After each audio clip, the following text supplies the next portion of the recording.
తాకట్లో ఉన్న మీ బంగారాన్ని విడిపించి ఆ రోజు ఆన్లైన్ రేటుకి కొంటాం. Sharma gold company.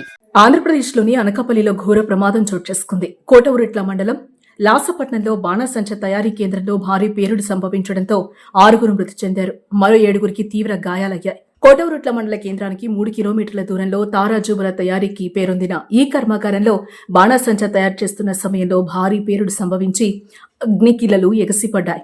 ఈ పేలుడు ధాటికి నిర్మాణం ఒక్కసారిగా కుప్పకూలిపోయింది.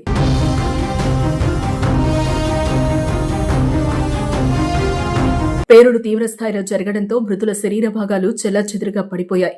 క్షతగాత్రుల్లో ఒకరిద్దరి పరిస్థితి విషమంగా ఉండడంతో మృతుల సంఖ్య పెరిగే అవకాశం కనిపిస్తోంది. ఘటనపై సమాచారం అందుకున్న పోలీసులు అధికారులు సంఘటనా స్థలానికి చేరుకుని సహాయక చర్యలు ప్రారంభించారు. అగ్నిమాపక సిబ్బంది మంటలను అదుపు చేశారు. ఆదివారం మధ్యాహ్నం జరిగిన పేలుడుతో పరిసర ప్రాంతాల వారు తీవ్ర భయాందోళనకు గురయ్యారు. పేలుడు ధాటికి పలు నిర్మాణాలు నేలమట్టమయ్యాయి. క్షతగాత్రులను నర్సీపట్నంలోని ఆసుపత్రికి తరలించారు. బాధితులు సామర్లకోటకు చెందిన వారుగా గుర్తించారు.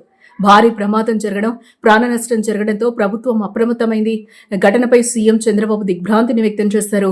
హోంమంత్రి అనిత, కలెక్టర్, ఎస్పీలతో ఆయన ఫోన్లో మాట్లాడారు. బాధితుల ప్రస్తుత పరిస్థితిని అడిగి తెలుసుకున్నారు. క్షతగాత్రుల ఆరోగ్య పరిస్థితిని సీఎంకు అధికారులు వివరించారు.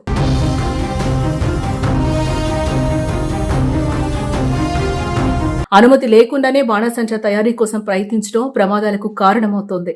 అధికార యంత్రాంగం ఈ విషయంలో అలసత్వం ప్రదర్శిస్తోంది. భారీ పేలుడు సంభవించేందుకు ఆస్కారం ఉన్న పదార్థాలను ప్రత్యేకంగా నిల్వ ఉంచాలి. కానీ అందుకు విరుద్ధంగా భద్రత లేని చోట్ల అన్ని రకాల బాణాసంచాన్ని కలిపి ఉంచుతారు. అక్కడ పనిచేసే వారి కోసం ప్రత్యేక రక్షణ ఏర్పాట్లుండాలి.